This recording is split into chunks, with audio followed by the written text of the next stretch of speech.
What's going on, Godzirra Nation? This is Arghgodzirra back with another AFL tips and predictions video looking ahead to round 13 action. But before we get ahead of ourselves and worry about the week that's going to be, we need to reflect on the week that was. Round 12. A lot went down. Let's have a quick look. I tipped Brisbane by 17 points. I couldn't have been any more incorrect. Melbourne getting up. Starting to look like the real deal. To me, still, I'm not going to fully believe in them until they hold the Premiership Cup aloft, and that's only because Melbourne, systematically and historically over the last couple of years, have done Melbourne things, is what I like to call it. So we want to make sure we don't get ahead of ourselves fully, but there's no doubting the fact that currently they are the best team in the competition. The SCG saw Sydney beat St Kilda in a very close game. Jack Higgins had the chance to put St Kilda up. Missed that chance. Sydney get a free kick with 40 seconds left on the clock. They iced the game. Adelaide Oval, very close contest. A lot closer than what I thought it was going to be. Collingwood getting up and defeating the Crows. This was actually one of two tips that my son, who appeared in the previous video, he went with the Magpies. And the Magpies got up. So at this point in time, I thought, a little bit shaky here. I'm going to lose to a 4-year-old. But we'll get to that in a second. Because Richmond came out after Essendon hit the front very late in the game. 39 points. I thought to myself, that was... I didn't see us coming back and kicking 7 goals straight after we hit that behind patch. And Essendon started rolling with that forward momentum. I got worried a little bit. But Richmond's starting to really show that when we've got a full team together, we can get magic done. Dion Prestia injured in that game, which was very upsetting. But we'll get to that in response to next week.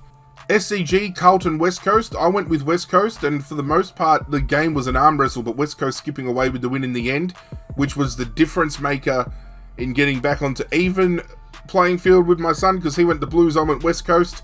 And we both went the Bulldogs to round things out. So I managed to tip 4.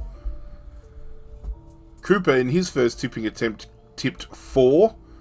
However, if we look at the competition, there was somebody who tipped 6. A full round. And it was our Monster 4, Riley S. Congratulations, Riley, on tipping a clean round. There is something I want to bring up as well. Last round, I said that 8 out of 9 was the most correct tips. Turns out to be incorrect. We did have someone actually tip 9 out of 9, and I have gone back and looked at the tips, and they did, but the game, for whatever reason, not the game, but the tipping competition, they got it incorrect. They put it down as 8 out of 9, when it was, in fact, 9 out of 9. So, Ekins, instead of being on 71 overall, is supposed to be on 72, and I'm happy to mark him at that 72 marker, because that's where he should rightfully be, and he should have taken out last week outright with 9 out of 9. So just to correct that. And Vince Victory 123, still sitting on top of the ladder with 3 games clear, 3 correct tips clear. Can still get chased down, but I think it's starting to get very hard. He might have locked that spot up for the season. Now it's time to look at round 13, which has seen some fixture changes, with one game getting moved up from round 14 to round 13. But before I lock my tips in, he wants to get his tips in again. He enjoyed it last week. I think he wants to make a thing of it for the rest of the year, so why not? So, without further ado, where is my little tipster? I found him. He was hiding. I needed my bunny ears down here. You need your bunny ears, do you? You're a rabbit, huh? He's a rabbit. Say hello to everyone. Hello, everyone. Okay, so I'm going to pick my team first, and then you're going to pick your team after. Okay. So first round, we go back to Thursday night football. Thank God, because I've missed Thursday night football. We have Port Adelaide taking on Geelong. There is no sports bet odds for this game yet, which I find amusing, but I would say Port Adelaide go in as favourite for this game. This one's hard to tip, because Geelong could come and prove a big upset. Port Adelaide, we don't know what kind of Port Adelaide will rock up. And it's the same as Geelong. You never know what Geelong's going to rock up. Going off of what we've seen this year, Port Adelaide aren't the undefeatable side at their home ground, even though I say it's hard to back against Port Adelaide in Adelaide. They've proven that they can be upset there. However, I am going to tip Port Adelaide. I think Port Adelaide have the personnel to get it done. It's going to be an interesting battle with Port Adelaide's defence against Geelong's forward line, and vice versa. Midfield battle is going to be huge. This decision could change, but for now, it's what I'm sticking with. Cooper, do you want Port Adelaide or the Cats? Cats. Okay, so Cooper's going with the Cats. Friday night at the SCG, we've got Sydney taking on Hawthorn. Sydney are heavy favourites. There is no doubt as to why. I'm locking them in.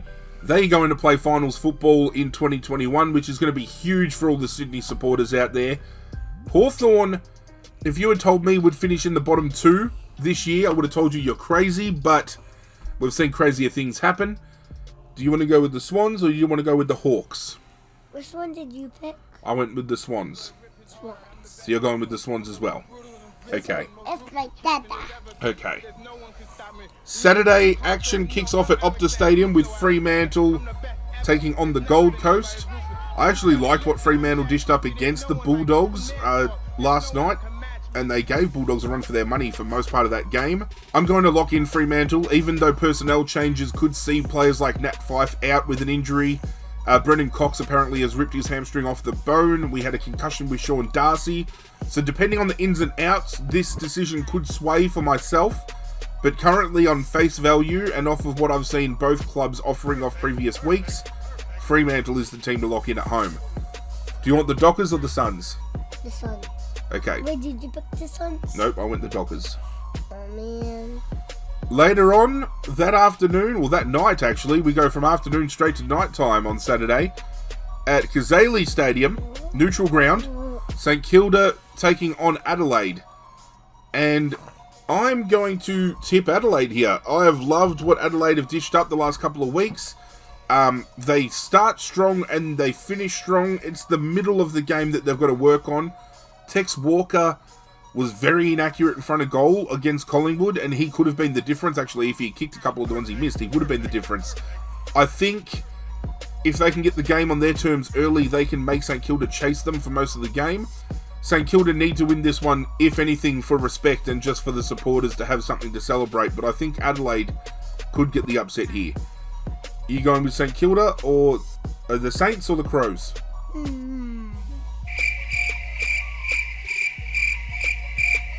One eternity later. Crows. The Crows, okay. Sunday kicks off at Blundstone Arena with North Melbourne taking on GWS. I think it's pretty much written on the wall here. Even though it is in Tasmania, North Melbourne would have to dig incredibly deep to overthrow GWS. Even though GWS the last couple of weeks have been a little bit wayward, this is where GWS can start mounting a top 8 charge. I think they're 2 wins out. They need to start putting it together. I think a rather clinical and simple win here against North Melbourne helps them get back on track for that. And that's why I'm backing GWS in. You going for the Giants or the Kangaroos? Daddy, we got this. I'm pointing on my cheek on this side, but for some reason my cheek is like, my finger is pointing on that side. Is that magic? I think that is magic. Kangaroos or Giants? I like Giants, so I'm on Giants. You're on the Giants? Okay. Optus Stadium, this is the game that's been moved forward this week. West Coast hosting Richmond in Perth. And I thought it was going to be a tough ask for Richmond against Essendon because Essendon had the know-how of how to work Perth because they had defeated West Coast the week before at their home deck, and I thought they would take that momentum and that know-how into the Richmond game. They had me worried, as I said, but for Richmond to bounce back as strong as they did, I'm quite surprised. We are without Dion Prestia, which is upsetting. He has got hamstring tightness, so he's due to probably miss this one, and then the bye next week will help out with that. Kane Lambert is due to come back into the team, however. Maddie Parker, our mid-season rookie selection, could come into the team as well. We have Brad Shepherd from West Coast who will miss with concussion because he got concussed this week, so he'll miss this game. I don't know whether Josh Kennedy comes back in. I don't know whether any of their other injured stars come back in. But I am backing in the Tigers. It was clinical against Adelaide. It became clinical against Essendon.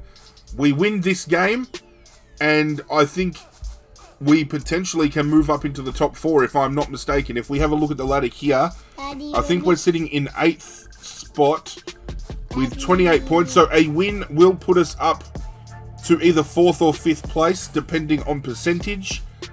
This is where Richmond mount their charge. I told you against Adelaide, this is where Richmond start running their season. We've done it the last couple of years. Leave it a little bit too late, and you run the risk of missing the top 4. But Richmond have every chance to do it. You going for the Tigers or the Eagles? He's pointed to the Tigers on my second screen, so we're locking in Richmond. And the final game is at the SCG, Monday afternoon.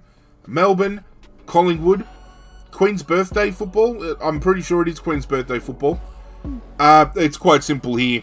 There's no two ways about it. Melbourne get the job done quite comfortably and maintain their top spot on the ladder. It is a bit like that, isn't it? I'd be yawning too. Oh, you bastard, you are making me yawn. I'd be yawning as well if I was a Collingwood supporter watching the way Collingwood's been playing their football. I mean, they got a win against Adelaide, but there hasn't been much else to celebrate recently. So we're going to lock in the tips here. I was eliminated out of the gauntlet, by the way, because I tipped Adelaide. So to recap my tips, as we scroll back up, I've gone with Port Adelaide, Sydney, Fremantle, Adelaide, GWS, Richmond, and Melbourne. Are you going with Melbourne or Collingwood? Collingwood. Okay. So Cooper has opted to go with Geelong, Sydney, Gold Coast, Adelaide, Giants, Richmond, and Collingwood. So we've got another couple of games that are a little bit wayward there. So we'll be keen to see how we finish up. But that's it for this week of tips. Thank you for joining the pair of us again. Someone's been a little bit troublesome this video, but he's just excited to get in front of the camera. He loves performing for you all at home. So I hope you appreciate him being here. I appreciate you being here. I think he appreciates you being here. I don't know what goes on in his head sometimes. But go ahead and leave a like on the video. If you're new to the channel, feel free to subscribe. There's plenty of other videos to check out. I would appreciate it if you did so. But that's it from us, guys. We're out of here. Good luck to your teams this weekend. And as always, we will catch you guys next time. Continue.